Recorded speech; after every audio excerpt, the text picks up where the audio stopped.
The purpose of this video is to demonstrate how to set up a 5-point, 7-point, and even 9-point pitch curve on the Spirit Wave radio to make setting up the Spirit flight controller a bit easier. There are parts of the setup process where you need the collective pitch either at high, low, or middle. The high and low are rather easy points to figure out, but the determining the exact middle point may be a bit of a challenge, and setting up 5-point, 7-point, and even 9-point curves can make this process much easier during the setup process. The first thing we need to do is access the model menu. So this is Home, Applications, Configuration menu, and this third one is the model menu. So we're going to press on that. You will see that there are some prompts that are highlighted and some that are grayed out. The ones that are grayed out, I would need to connect to the Spirit Fliverless controller. But for this particular function, which is to access the pitch curve, this is actually stored in the radio, not on the Spirit, so we can access that now. So let's press pitch. The default is the linear pitch curve that we are used to seeing on our 3D helicopters, so for 0, 50, and 100%. But for this example, we're actually going to use let's try the 5-point curve first. And this is it's like a weird default curve, okay? So here is point 1, 2, 3, 4, 5.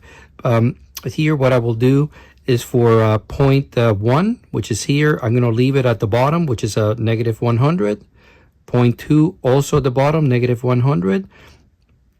Actually, I'm sorry, for point 2, I'm actually going to increase this to the middle, which in this case would be 50%, which in the radio is actually 0, because the range here is from negative 100 to positive 100.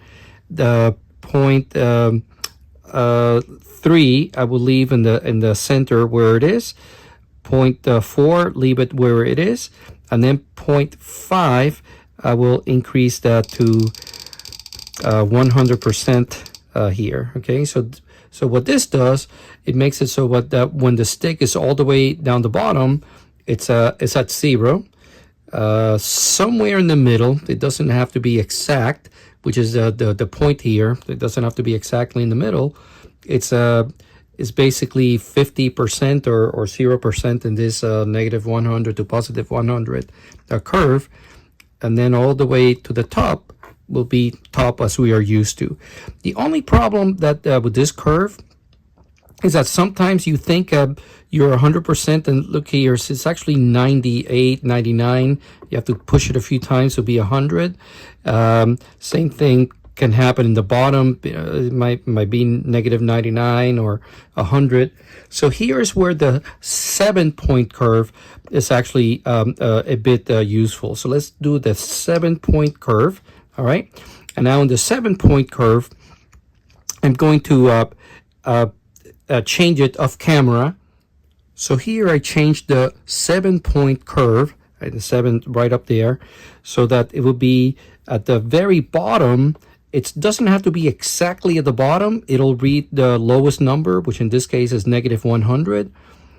Somewhere in the middle, it'll be right in the middle, 50%, or here, I guess it would be 0. And then all the way to the top, it'll be somewhere in this range. It'll be the topmost number.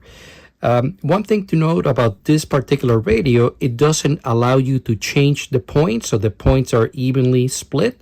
Some of the radios actually allow you to change where the points are in the horizontal curve. Not this radio. Really doesn't matter, but this radio doesn't do it.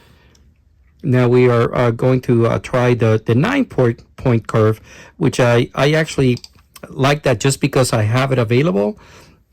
And again, this what I use this curve for is to really just give it just enough range for the top and the bottom, but I make the middle section really more forgiving, a lot longer. So let me show you off camera. So here I changed the 9-point curve so that the point number 1 and 2 are bottommost, which give you just enough range. See that it doesn't have to be, the stick doesn't have to be exactly all the way down. It'll read the lowest value. Same thing at the top. It'll read up in this range. It'll read the topmost value somewhere towards the top. But then the middle range, see how it's actually very wide. So it's hard to get it wrong, okay? So that's why I like this 9-point curve, just because I have it. But as you can see here, 1.2, I mean 0.2 is the lowest, 0.3 is 0, 0.4, 0, 5, 6, 7 are a 0, and then it's only a 0.8 where it goes all the way to the top. And this makes it easier for me during the setup process. Once I'm done with the setup process, I just have to remember to change this back to a 0-point curve, which is exactly what we want, a diagonal 0 to 100 curve for standard helicopter 3D flying. Thank you for watching.